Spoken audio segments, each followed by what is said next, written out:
There's this huge fear going around the creative world right now. This idea that AI is coming for all our jobs. But what if I told you that fear is kind of misplaced? What if the real crisis in the design industry started way before anyone ever typed a prompt into a generator? Let's get into it. Yeah, you've seen this everywhere, right? On social media, in articles, maybe you've even thought it yourself. It's a really powerful statement, and it perfectly captures that anxiety that's just spreading like wildfire. It feels like this giant wave is about to crash down on the entire profession. But here's the thing.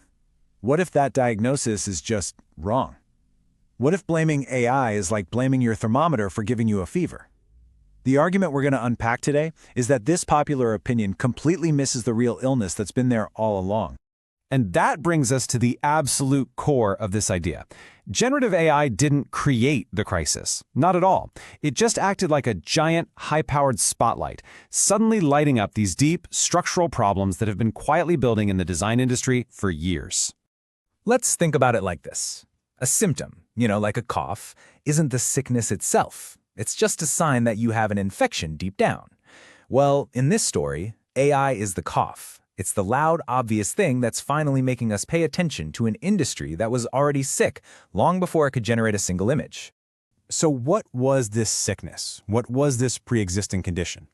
Well, first we got to look at how the market for design was changing, really quietly, shifting its focus away from what most of us think of when we hear the word design.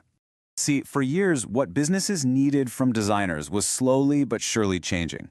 The traditional focus was all about aesthetics, right? Making beautiful screens, eye-catching graphics, that kind of thing.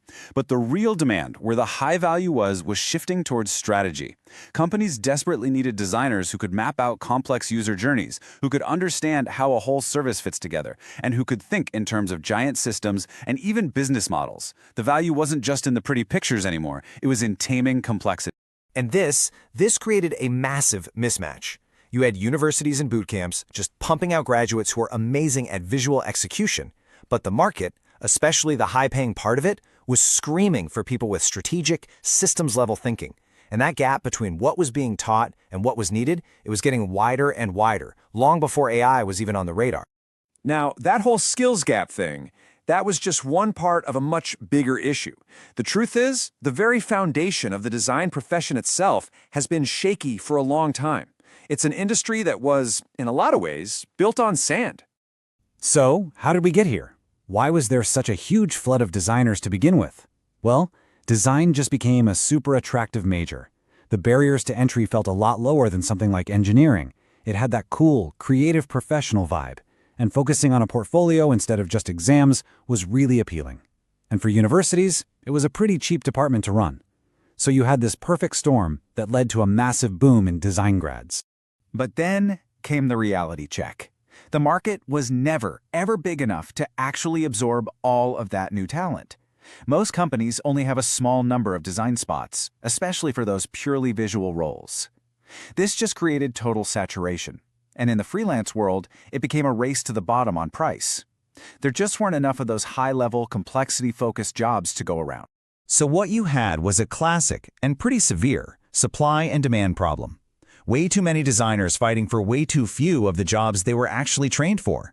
AI didn't create this mess. It just poured gasoline on a fire that was already burning pretty hot. And there's another really important layer to this fragility. Think about architecture, or law, or medicine. They have protections. Design doesn't. There's no national license you have to get to call yourself a designer. There's no legally protected work that only a designer can do.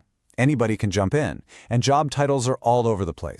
Because of that lack of protection, a lot of design work was seen as a commodity, as just substitutable labor, something that could be easily swapped out. And that's why it was one of the very first professional fields to get hit so hard by generative AI. The technology didn't make the profession weak. It just held up a mirror and revealed how fragile the whole structure already was. So if AI isn't the real cause of the crisis, what is? The real crisis is about finally having to face these huge fundamental questions about the value and the purpose of design, questions the industry has been kind of dodging for years. These are the real threats. An education system that's not getting people ready for the real world, job titles that don't match what businesses actually need, and this widespread belief, both inside and outside the field, that design is just about making things look pretty. These are the problems that are going to shrink the industry, with or without AI. But hey, this isn't a story about doom and gloom. Not at all. It's a wake-up call. It's a call for a pivot. The future of design, the valuable part of it, is all about tackling complexity, creating meaning out of chaos, understanding entire systems, and being that essential bridge between powerful technology and real human experience.